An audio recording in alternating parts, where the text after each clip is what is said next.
Here on page Vav, in our introduction to Kodshim, and we were mentioning yesterday the unique shita of Rabbi Yitzchak.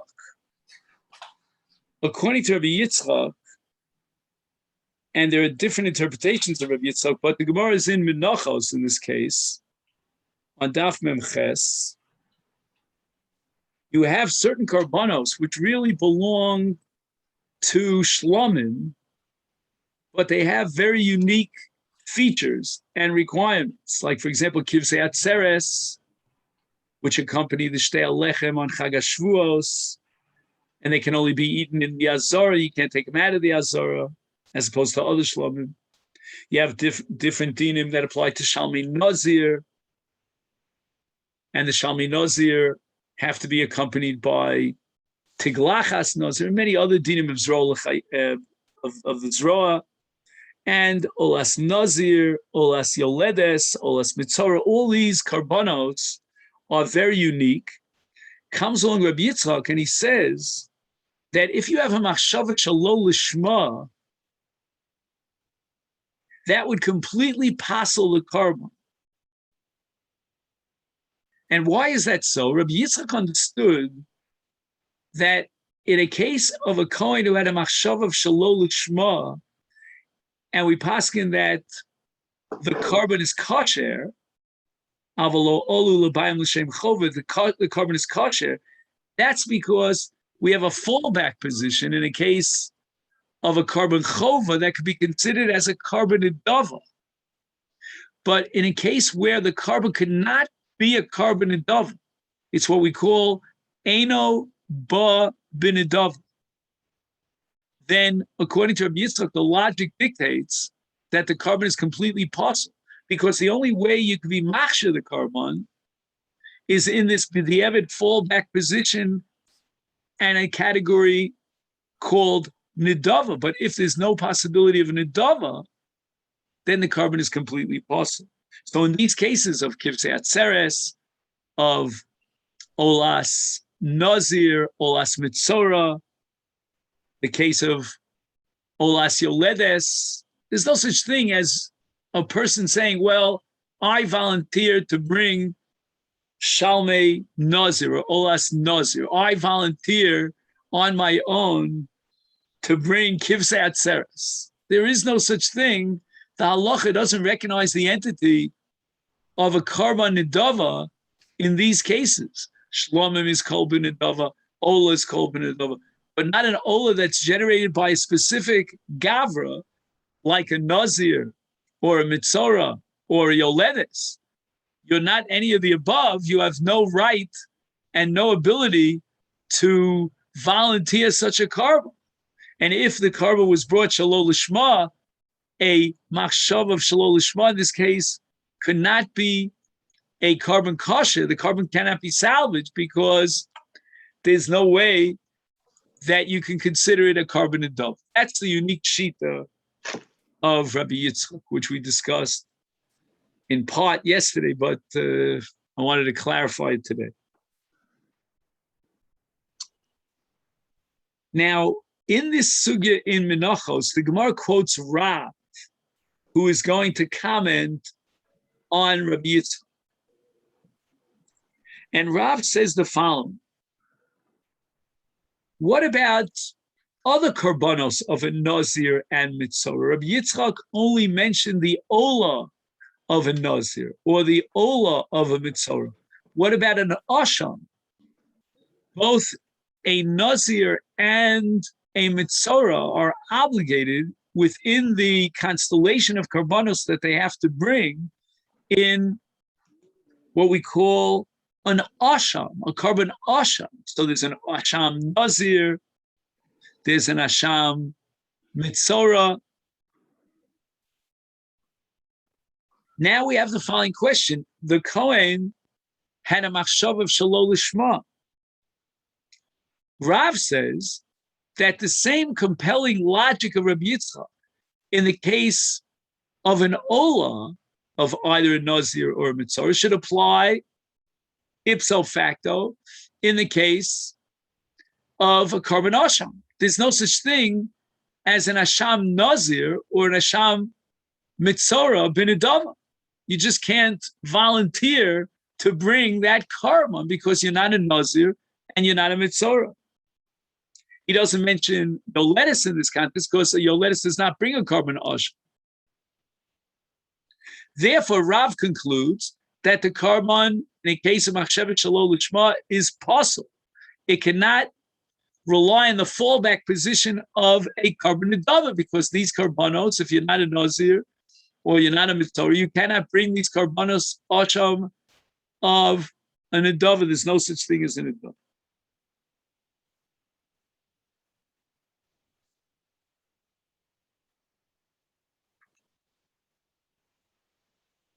Now, the Sugya offers a twist, another perspective as to why these carbonos cannot lend themselves to kashrus, the Eina Ola L'Bayil L'Shem Chov, that they could be a valid carbon, any one of these, and at the same time, they're not related to the chiyuv of the Bayil. They have no connection to fulfill the chiyuv of the Bayil. And the Gemara classifies these carbonos of an Asham Nazir or an Asham Mitzora as what's called a carbon hamachshir. What does that mean? When we learn Kodshim, we always associate Kodshim with one fundamental central concept, and that's kapara. The purpose of every carbon is to generate kapara. And the Gemara very often will ask kapara for what? For example, a person brings a carbon ola, and he voluntarily took it upon himself to bring an ola. What's the kapara? The Gemara says mitzvah aseh. Or, for example, what kapara is there in a carbon shlamim, and so forth and so on. However, there are certain carbonos, very few, rare and far between. The purpose of the carbon is not a kapara. The purpose of the carbon, or at least I should say more meticulously, the primary purpose of the carbon is, but rather a change of status. The Nazir, when he terminates his days of Nazirus, needs an agent to generate a new chalos, to remove the chalos Nazir and give him a heter to go into a Beis HaKfaros, to drink wine, to cut his hair. That's called a carbon hamachshir, and that's the purpose of an Asham Nazir. Or, for example, in the case of a Mitzora, he's chutz l'shalosh machnos, we want to be machshir him to return to the Machne Yisrael at the termination of his tumah. We can only do so when he brings a carbon hamachshir, an Asham Mitzora. He says, Karbanos elu, these karbanos, boim kidei lahachshir es ha-mitzora. For example, as a mitzora, he is enjoined from eating karbanos, eating kodshim, because he's tameh. And now we want to be machshir to eat kodshim, so we need the Asham Mitzora as part of the process of being machshir the Mitzora, so that now we can eat kodshim. Is kolzman chelo hevius karbonosov hareu mechusar kapara. And a mechusar kapara is enjoined from eating karbonos, kodshim, or from entering into the Beis HaMikdash. So the Mitzora needs an Asham Mitzora as a carbon hamachshir to allow him to have a complete status of a miskaper such that now he can eat kodshim, he can enter into the Mikdash. Now, in the case of a Nazir is not allowed to enter into a Beis HaKfaros. He's enjoined from Tumah. If inadvertently he walked into a Beis HaKfaros, or he was Ma'il al Ames, and he became Tameh, then he has to bring a slew of karbanos, which are called the karbanos of a Nazir Tameh. Now, a Nazir Tameh, the Torah says in Parshas Naso, Hayamim Harishonim Yiplu. So it means that until the point that he contracted Tumah, he was counting Amalos. Stam Naziris Shloshim Yom. So let's assume in the case of a Stam Nazir, he didn't specify how long he'd be a Nazir. On day 15 of his Nazirus, he's halfway through his Nazirus, he contracted Tumah. Now, when he brings his carbon Asham and Asham Nazir for Tumah, that carbon is machshir because now and only now he can begin counting a brand new malos to pater him up from Nazirus, and fulfill his chi of Nazirus. So that's called a carbon machshir because without that carbon, once he reached the state of Tumah vayomim harishonim yiplu, he can no longer count a malos of a nazir.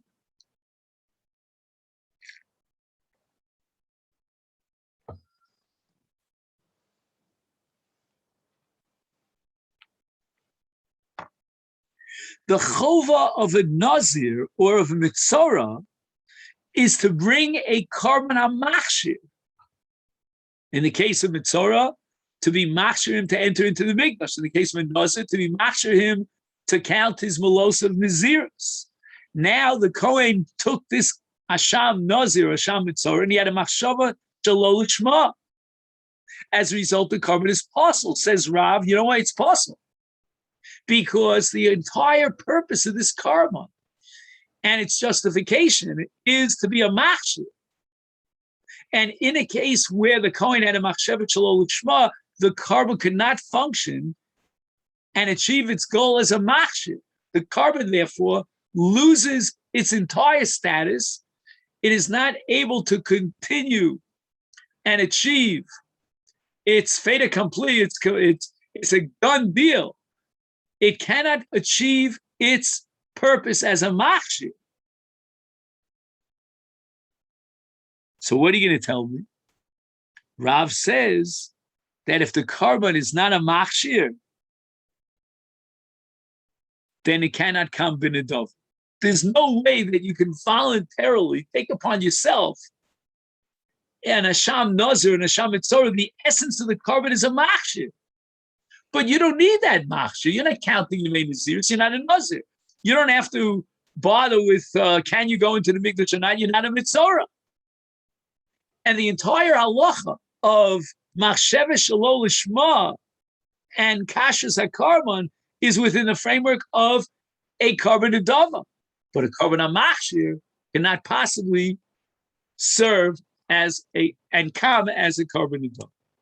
And Mela says Rav, the carbon is possible, completely possible.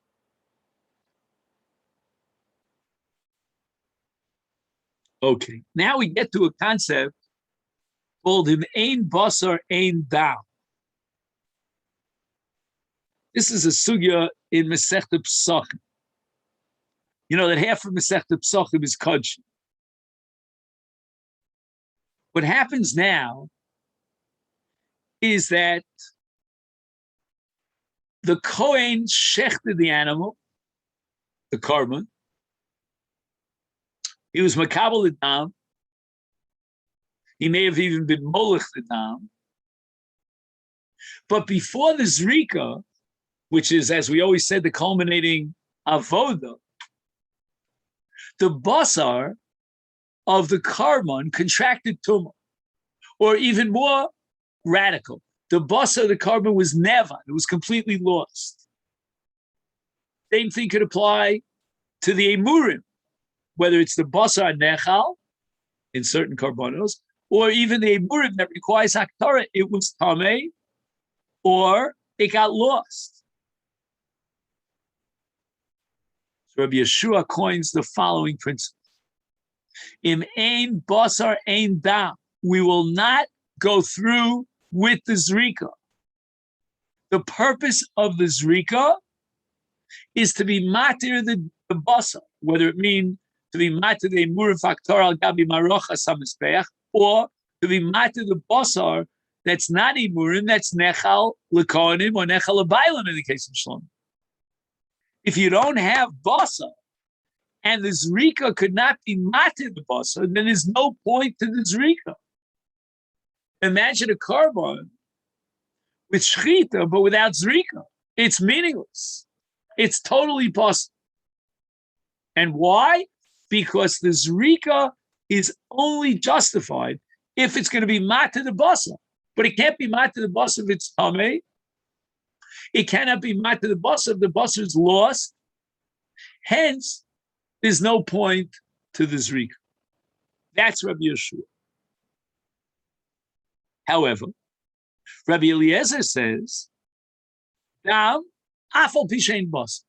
We're going to go ahead with the zrika, even though there's no basar. Even though the zrika now, the dam has no power to be matir the basar, but it doesn't matter. Zrika is the last of the avodos, and it's absolute. It's a requirement that will apply uniformly, whether there is basar or there's not basar. Well, we don't accept Rabbi Eliezer. We accept Rabbi Yeshua. It ain't basar, ain't dam.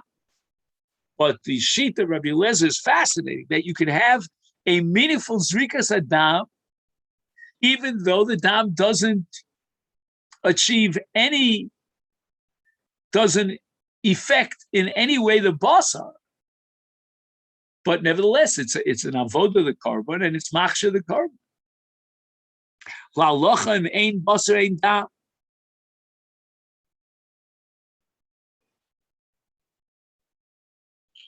Okay, this is a psugim tzachim daf ayin zayin.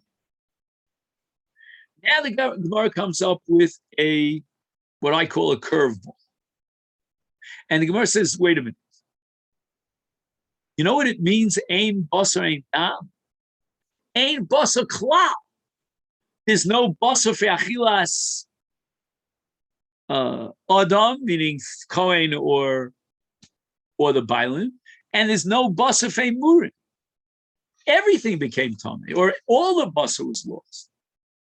If one of those two categories of basar still exists, you have basar for achilas adam, or you have basar alternatively for achilas mizbeach, meaning for aktorah, then that itself will justify the zrikas adam. Even according to Rabbi Yeshua, we pass like Rabbi Yeshua, and the zrika is now meaningful for that basar.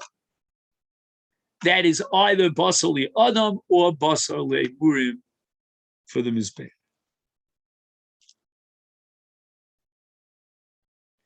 So this entire halacha now of ein basar ein dam means ein basar klal. You've lost or contaminated both the basar and the murim. Then we apply the principle of ein zrika.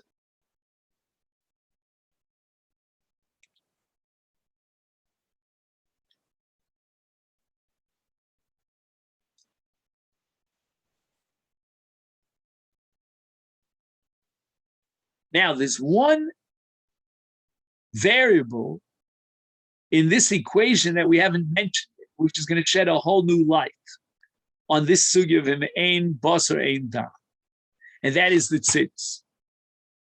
If the Kohen Gadol is wearing the tzitz, or according to one man the Omer, even if it's sitting on the table, we have a principle called tzitz maratz al tumah, and a carbon can be brought to tumah if the Kohen Gadol has the tzitz.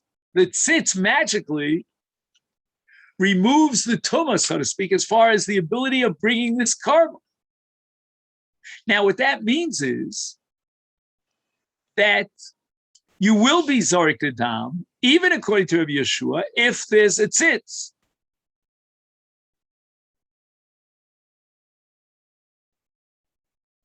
And the tzitz is maratza al tumah, and therefore there's no reason to exclude zrika, because even if, so we have to add one more point.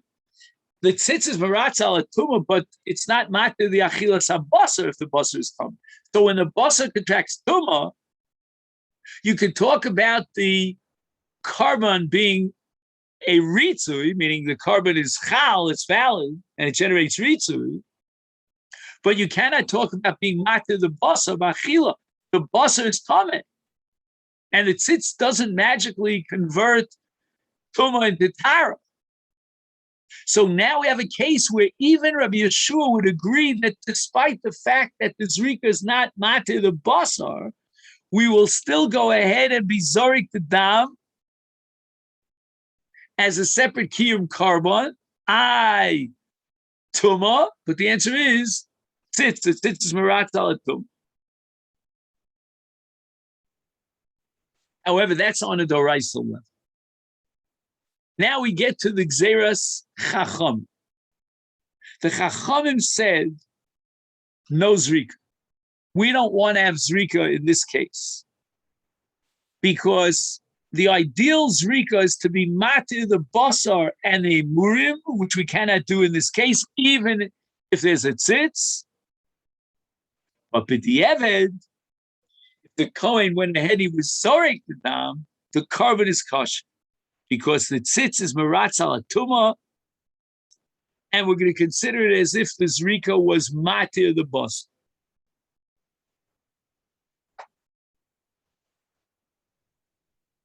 I'll read to you the language. He says here, nechshav azrika shazrika itira es haimurim v'es hadam.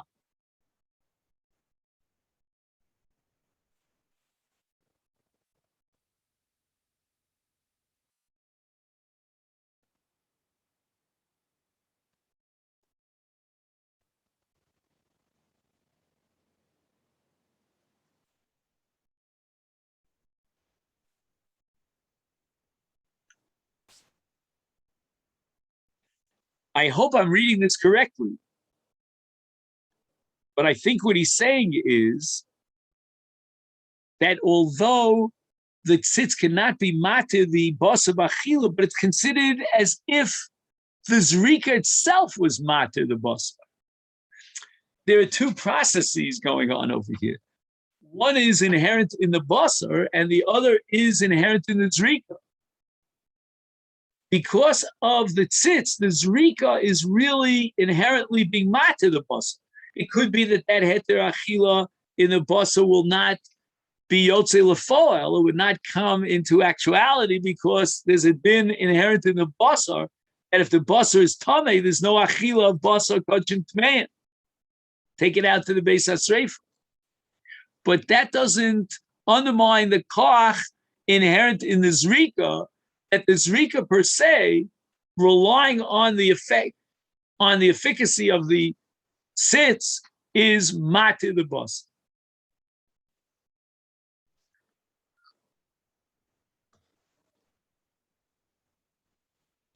So what we just learned now, just to summarize, is that there's Gzeres Chachamim, that in a case of nitma imurim v'abasel chatchilu, we will not be zorik the dam, but b'di'eved, and the reason for that is because the dam now cannot be matir the basar, but b'di'eved, if he went in and he was zorik the dam, the korban is kosher because the tzitz is maratz alatu. Now, what happens if we split the emurim and the basar in the following way?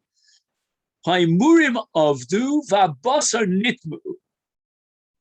In other words, in the light of what we discussed about tzitz, if b'di'eved he was zorek, the tzitz is maratza, even though he violated the takanas chacham, b'gzeres chachamim, what about a case where the emurim are completely lost? However, the basar, which is nechal lekohanim, etc., is tameh.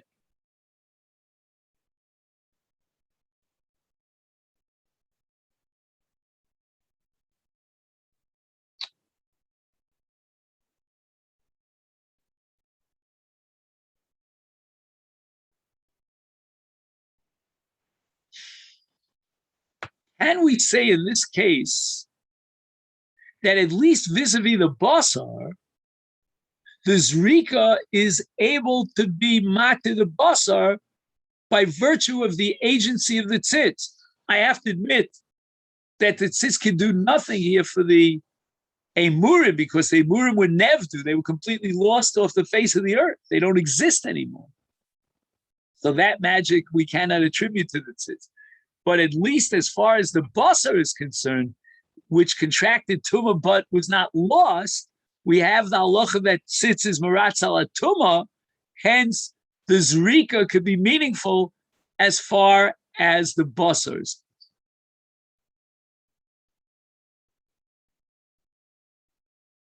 So one daya in the Gemara maintains that the zrika is kshera,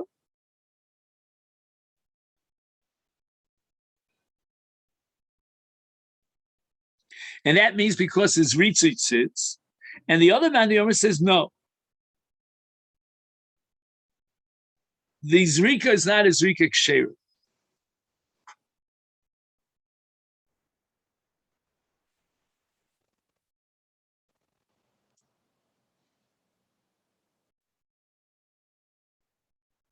Why is it that the zrika is not a zrika kshera? After all, we have tzitz, but the answer is that tzitz is maratza vis-a-vis mizbeach.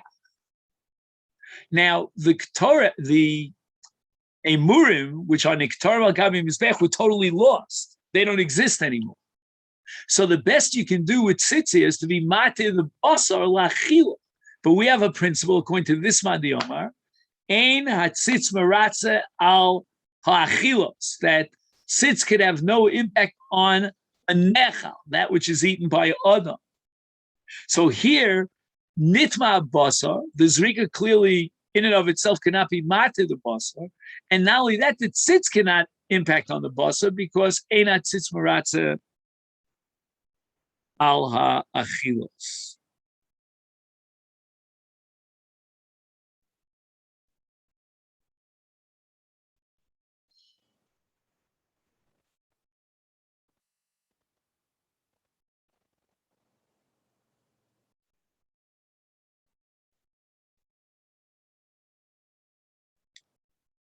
Now, what happens to a carbon in a case where the basar and the murim are out of the question, out of the ballpark, but not because they were lost or they were contaminated, but because they were taken out of the azar? We have a psul, if you recall, called psul yotze. And if the kodshim was removed from the azara, this would not apply. Okay, fine. But in any event, so now we don't have a halacha that sits as maratza on karbonas psulim. We have a halacha that sits maratza al atuma. He says, yatsu abasar by murim. Yatsu means they were taken out of the asar. V'nifsalu b'yotze.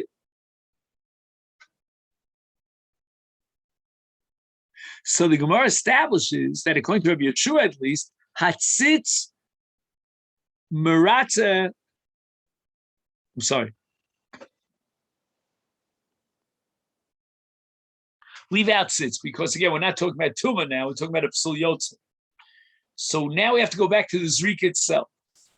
Rabbi Yeshua was the one who said that if nevdu or nitmu basar v'murim is im ein basar ein dam. There's no zrika. Now, what happens in a case where the basar and the murim were possible because of yotze? Should we apply the principle of im ein basar ein dam? I think yes.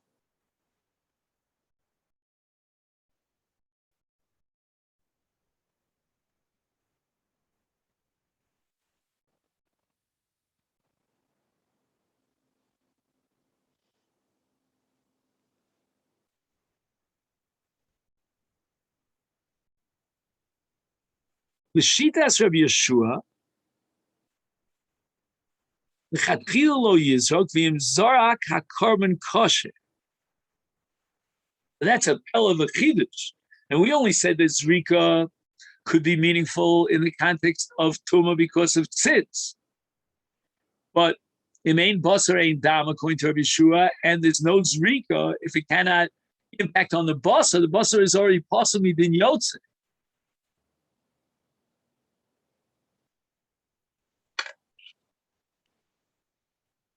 So I can just tell you what the halacha is. I can't explain it rationally, but the Gemara says that Hatzitz Maratza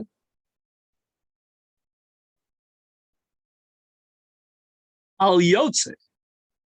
I'm sorry. I keep mentioning tzitz when I made that mistake again a second time. What I mean to say is zrika.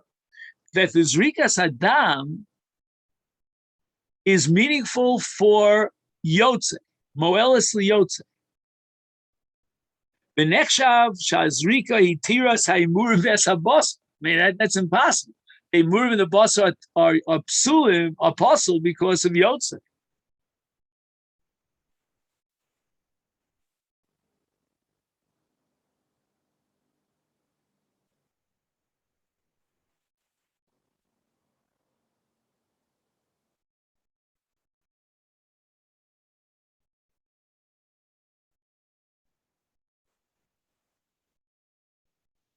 What does that mean? Zrika mo elis ala yotze. Let me just see if he adds anything in the footnote.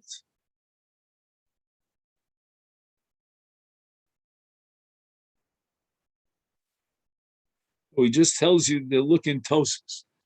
But what logic does that make? What sense does it make that Zrika mo elis liyotze if the basar is possible? I mean,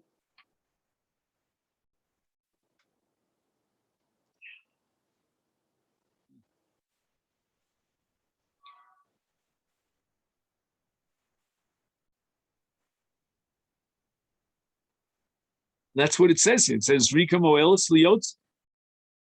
I don't know why. Even adds another sentence. He says, Azrika hitira, nechshav kiu azrika hitira saimurim vesavos. I don't make any sense out of that. They're already possible b'toras yotz. That needs more analysis. All right, so we're up to psulei dam nosafim, like chatos, shenichnas, midama, lehecha. Right? The dam chatos goes on to the mizbeach hachitzon, and he took the dam into the mizbeach hapnimi in the hecha. So that's going to be a discussion for tomorrow.